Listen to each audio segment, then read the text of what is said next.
ഇന്ത്യയുടെ വികസനത്തിനായി മോദി സർക്കാർ വഹിക്കുന്ന പങ്ക് ചെറുതൊന്നുമല്ല.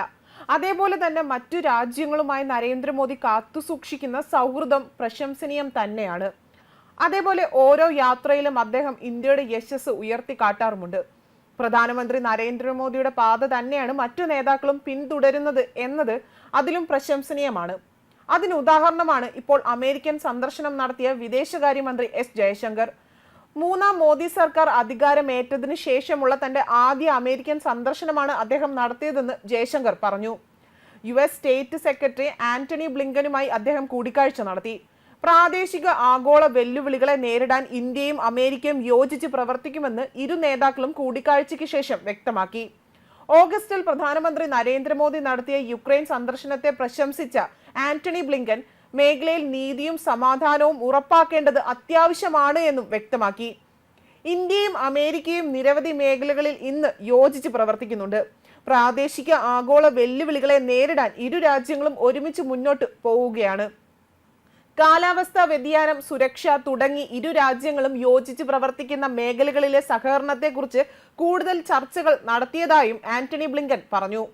പ്രധാനമന്ത്രി നരേന്ദ്രമോദിയുടെയും പ്രസിഡന്റ് ജോ ബൈഡന്റെയും നേതൃത്വത്തിൽ ഇരു രാജ്യങ്ങൾക്കും ഇടയിലെ സഹകരണം വർദ്ധിച്ചതായും അദ്ദേഹം ചൂണ്ടിക്കാട്ടി.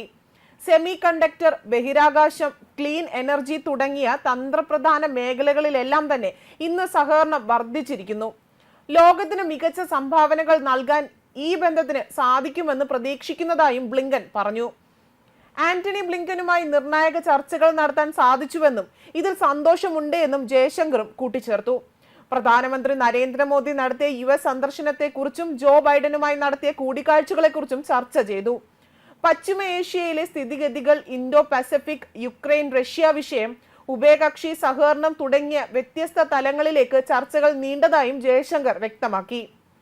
അതേസമയം പാകിസ്ഥാന് ശക്തമായ താക്കീതുമായി ജയശങ്കർ രംഗത്ത് വന്നിരുന്നു. പാകിസ്ഥാന്റെ അതിർത്തി കടന്നുള്ള ഭീകരതയ്ക്ക് തിരിച്ചടിയാകുമെന്നും അദ്ദേഹം തുറന്നടിച്ചു. മറ്റുള്ളവർക്ക് മേൽ നടത്തുന്ന ഭീകര ആക്രമണങ്ങളുടെ കർമ്മഫലം ഇസ്ലാമാബാദ് അനുഭവിക്കേണ്ടി വരുമെന്നും അദ്ദേഹം മുന്നറിയിപ്പ് നൽകി.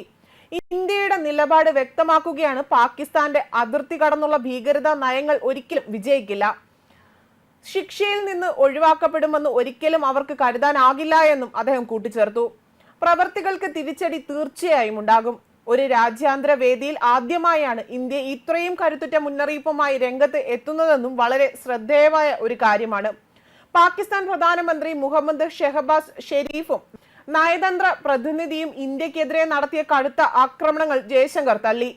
ഇസ്ലാമാബാദ് ഇത്തരം ഭ്രാന്തുകൾ അവിടുത്തെ ജനങ്ങൾക്ക് പകരുകയാണ് എന്ന് ഇസ്ലാമാബാദിന്റെ ഭീകരതയോടുള്ള പ്രത്യയശാസ്ത്ര പ്രതിബദ്ധത ചൂണ്ടിക്കാട്ടി അദ്ദേഹം സൂചിപ്പിച്ചു.